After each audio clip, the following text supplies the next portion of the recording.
कि अभिषेक जी हम लोग छद्मवेशी नहीं हैं जी मुंह में राम बगल में छुरी नहीं रखते हैं। जी भारतीय जनता पार्टी के साथ गठबंधन कह के मध्य प्रदेश और राजस्थान में पीठ में खंजर नहीं मारते हैं। अरे आप तो हाजीपुर के लोगों के लिए 12 जनपद में बना हुआ रेस्ट हाउस को तोड़वाने का काम किए। अपने पिता तुल्य चाचा को अपना खून ना होने का आपने गाली दिया। जी और भारतीय जनता पार्टी एनडीए रूपी गठबंधन में बड़े भाई की भूमिका में है। इस विषय को हल्के में मत लीजिए कि एनडीए गठबंधन के अंदर में एक गठबंधन डेवलप करने का प्रयास चिराग पासवान कर रहे हैं। हम लोग तो सुने कि कई खरमास बीत गए, कैबिनेट मंत्री बन रहे थे, अब कह रहे हैं कि सारा सीट हमारा है, अब सारा सीट हमारा है। एक सांसद जिसके साथ नहीं, एक विधायक जिसके पास जीता वो भी छोड़कर भाग गया, जिसकी जमानत उपचुनाव में जब्त होती हो, जिसके 6 विधान परिषद की सीटों पर जमानत जब्त हो रही हो, तो अब वो कहता है तो अब सिर्फ हंसी आता है। इस वक्त हमारे साथ आरएलजेपी यानी पशुपति पारस की पार्टी के प्रवक्ता चंदन सिंह मौजूद हैं। चंदन सिंह जी, बिहार की राजनीति में जिस तरह की चर्चा चल रही है, और चर्चा नहीं चल रही है बल्कि तकरीबन ये तय माना जा रहा है कि पता नहीं आज कल परसों कभी भी नीतीश कुमार एनडीए का हिस्सा हो जाए, इसमें कहीं कोई दो राय नहीं है। ये बात अब तकरीबन स्थापित होती जा रही है।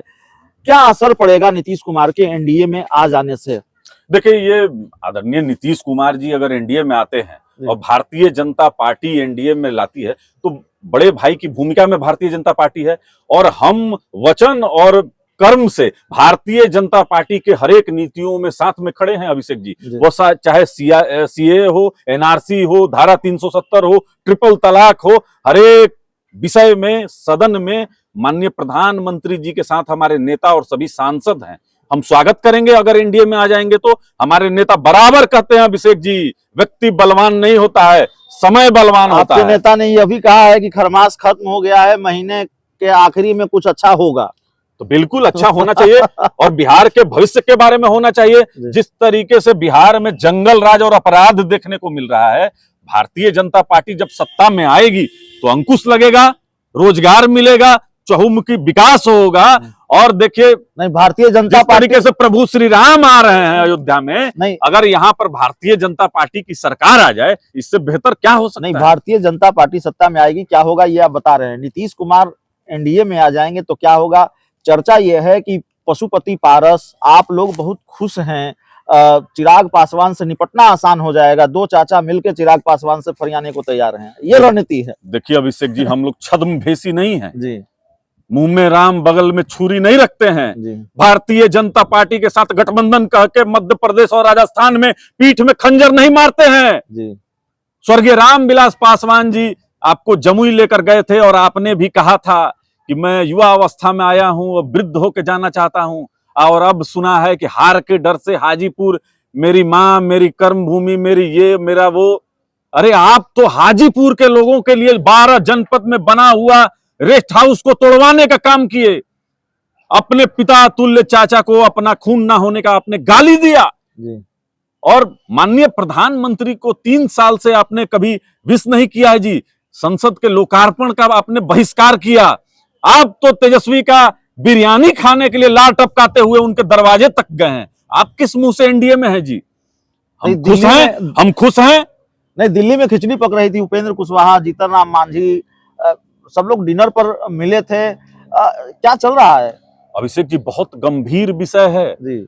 और भारतीय जनता पार्टी एनडीए रूपी गठबंधन में बड़े भाई की भूमिका में है। इस विषय को हल्के में मत लीजिए कि एनडीए गठबंधन के अंदर में एक गठबंधन डेवलप करने का प्रयास चिराग पासवान कर रहे हैं। और मैं तो आपके माध्यम से आग्रह करूंगा आदरणीय जीतन राम मांझी जी से और आदरणीय कुशवाहा जी से कि चिराग पासवान से सावधान रहें।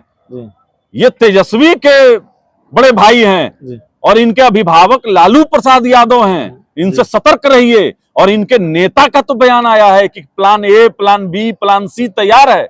ये तो किसी भी वक्त भाग सकते हैं राष्ट्रीय जनता दल में, और वही के विश्वस्त हैं।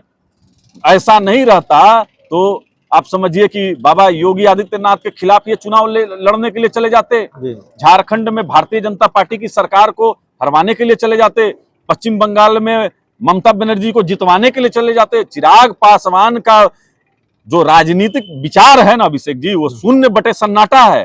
अब इनको कोई ज्ञान दे देता है कि भाई आप फलाना काम, अब हर कोई जो है अभिषेक जी, हम तो संजय दत्त जी को भी देखे कि अभी गया में आकर अपने पितरों का पिंडदान किए, ये बिहार से उठ के ऑस्ट्रेलिया में जाके पिंडदान कर ये तो ठीक है, ये बड़ी निजी टिप्पणी हो जाएगी। लेकिन चंदन सिंह जी, आप भी एनडीए का हिस्सा हैं, चिराग पासवान भी एनडीए का हिस्सा है, जरूरत पड़ गई चिराग पासवान के लिए प्रचार करने के लिए तो करेंगे कि नहीं करेंगे? एक ही गठबंधन में हैं, गठबंधन धर्म तो यही कहता है कि भाई गठबंधन के दूसरे सहयोगी की अभी सीटों का बंटवारा होने दीजिए अभिषेक जी। हमारी 6 सीटें हैं और भारतीय जनता पार्टी के साथ जिस निष्ठा और ईमानदारी से 2014 से हम हैं, हमको स्वर्गीय रामविलास पासवान जी ने जो हाथ पकड़ाया था माननीय प्रधानमंत्री जी का, वो हम लोग ने छोड़ा नहीं है। और भारतीय जनता पार्टी ने भी हमको पूरा सम्मान दिया अपने कैबिनेट में। हम लोग तो सुने कि कई खरमास बीत गए, कैबिनेट मंत्री बन रहे थे, अब कह रहे हैं कि सारा सीट हमारा है, अब सारा सीट हमारा है। एक सांसद जिसके साथ नहीं, एक विधायक जिसके पास जीता वो भी छोड़कर भाग गया, जिसकी जमानत उपचुनाव में जब्त होती हो, जिसके 6 विधान परिषद की सीटों पर जमानत जब्त हो रही हो, तो अब वो कहता है तो अब सिर्फ हंसी आता है, इसके सिवा कुछ नहीं। हम लोग हंस सकते हैं। हंसी आती है और हंस सकते हैं।